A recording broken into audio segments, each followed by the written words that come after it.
The muscle car era gave us some of the most powerful and iconic American vehicles ever built. But while everyone knows about the Mustang and the GTO, there's a whole world of ultra-rare muscle cars that most enthusiasts have never even heard of. Today, we're counting down the 10 rarest muscle cars in American history. These are production vehicles that were built in such limited numbers, finding one today is like winning the lottery. We're talking about cars where only a few dozen, or in some cases, just a handful, were ever made. Number 10, 1970 Buick GSX.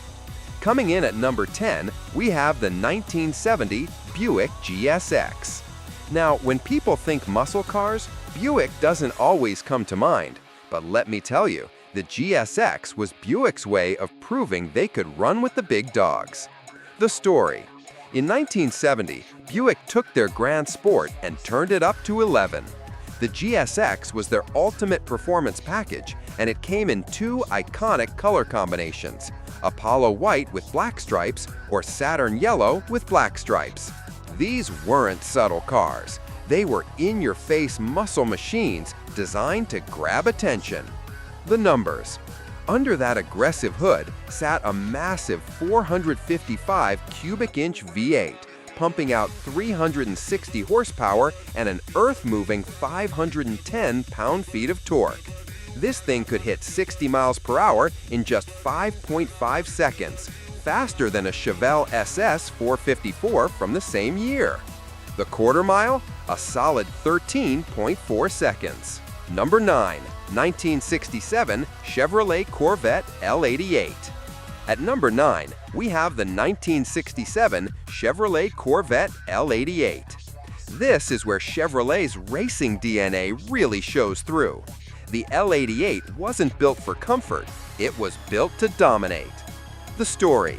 The L88 option code was Chevrolet's barely disguised race car for the street. It was so extreme that Chevy deliberately underrated its power to keep insurance companies and the general public from freaking out. They claimed 430 horsepower, but everyone knew the real number was much higher, closer to 560 horses. The numbers. At the heart of the L88 was a 427 cubic inch V8 with an aluminum cylinder head, a super high 12.5:1 compression ratio, and a single massive Holley 4-barrel carburetor. This wasn't an engine for cruising to the drive-in. It required 103 octane racing fuel just to run properly. The L88 could blast through the quarter mile in the low 11-second range, and it had a top speed exceeding 170 miles per hour. Number 8, 1969 Dodge Charger Daytona. Number 8 takes us to the wild world of NASCAR homologation cars, the 1969 Dodge Charger Daytona. The story. Picture this, it's 1969, and Dodge wants to dominate NASCAR. So what do? They take a Charger, add a massive nose cone, and slap a giant wing on the back. The result looks like something out of a science fiction movie, and it was incredibly effective. The Daytona was designed for one purpose, to reach 200 miles per hour on the NASCAR superspeedways. And it did exactly that, becoming the first car to break the 200-mile barrier in NASCAR competition. The numbers. Most Daytonas came with the 440 Magnum V8, producing 375 horsepower. But the ultimate version packed the legendary 426 Hemi, rated at 425 horsepower. With that massive nose cone and wing working together, the Daytona could hit top speeds of around 205 miles per hour on the high banks. Why it's rare? NASCAR required Dodge to build 500 street versions to homologate the car for racing. Dodge built exactly 503 Daytonas. That nose cone added 18 inches to the car's length, and that wing stood 23 inches high. You couldn't miss one if you tried. Number 7, 1970 Plymouth Superbird. At number 7, we have Plymouth's answer to the Charger Daytona, the 1970 Plymouth Superbird. The story. When Richard Petty left Plymouth for Ford because Plymouth didn't have a competitive NASCAR car, Plymouth panicked. Their response? Take everything they learned from Dodge's Daytona project and apply it to the Roadrunner. The Superbird was born. That distinctive nose cone and towering rear wing made the Superbird instantly recognizable. Plymouth even convinced Richard Petty to come back, and he drove the Superbird to victory multiple times in 1970. The numbers.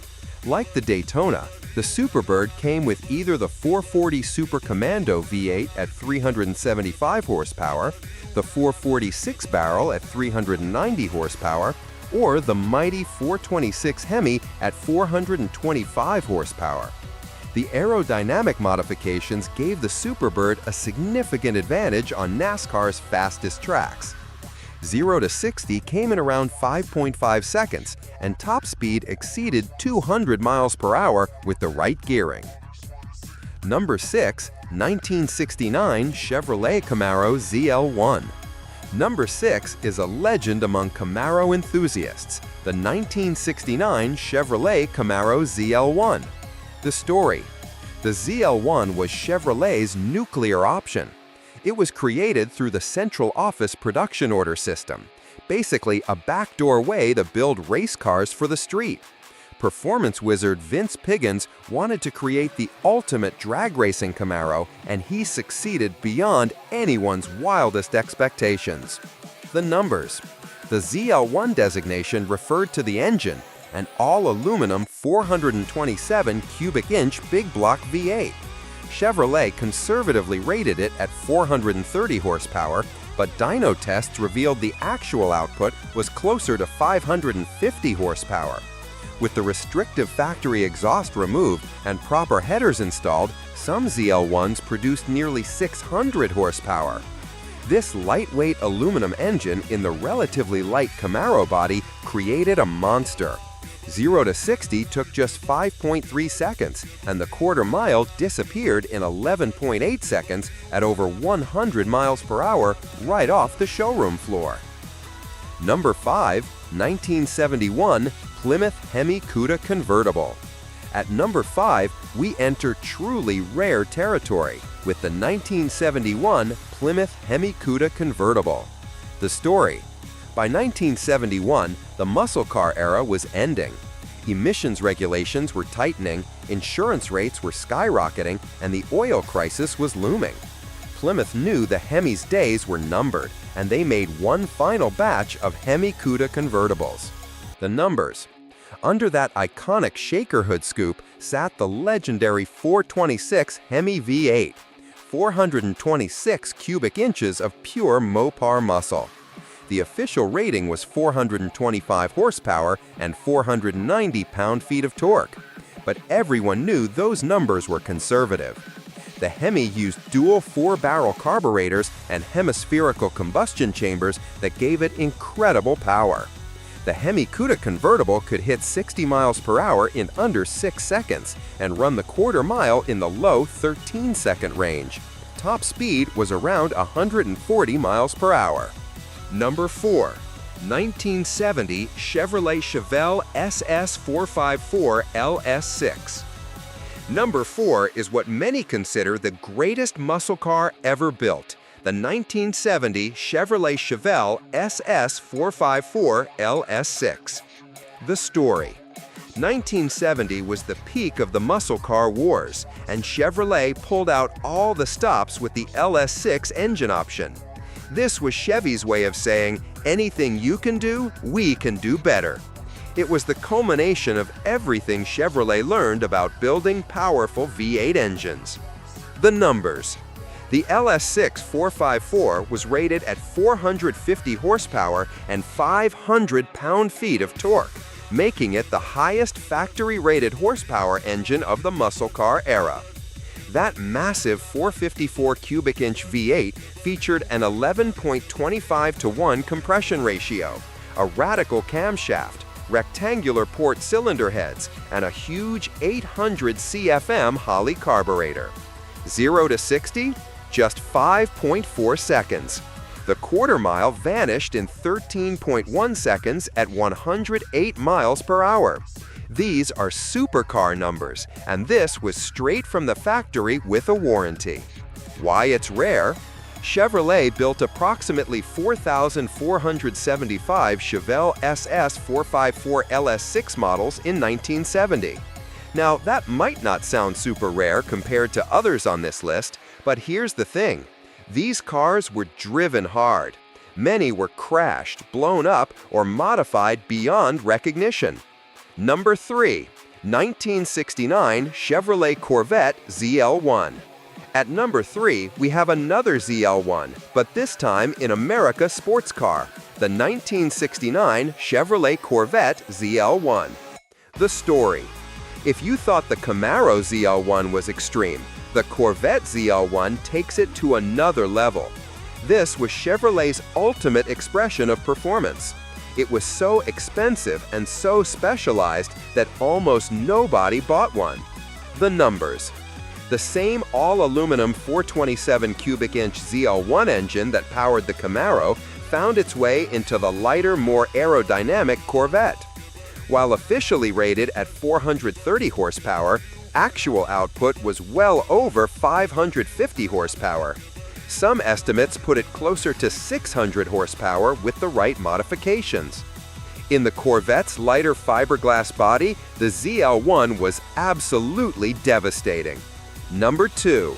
1970 Dodge Coronet RT Hemi Convertible. Number 2 is arguably the rarest muscle car of them all, the 1970 Dodge Coronet RT Hemi Convertible. The story. By 1970, convertibles were falling out of favor, and the Hemi engine option was incredibly expensive. The combination of a convertible body and a Hemi engine was extremely rare across all Mopar models, but the Coronet RT was the rarest of them all. The numbers. The 426 Hemi in the Coronet RT produced 425 horsepower and 490 pound-feet of torque. Duo 4-barrel carburetors fed the hemispherical combustion chambers that gave the Hemi its name and its legendary status. This engine was designed for drag racing and street domination. Number 1. 1970 Plymouth Hemi Cuda Convertible. And now, the number 1 rarest muscle car in U.S. history, the 1970 Plymouth Hemi Cuda Convertible. The story? The 1970 Plymouth Barracuda was completely redesigned with aggressive styling that turned heads everywhere. Plymouth offered the Cuda in both hardtop and convertible form, and buyers could check the box for the legendary Hemi engine. But very few people actually did. The Hemi option added $871 to the price, a massive sum in 1970, and insurance companies charged astronomical rates for Hemi-powered cars. Add in the convertible premium, and you had one expensive muscle car. Most buyers opted for the more affordable 440 or 383 engines instead. The numbers.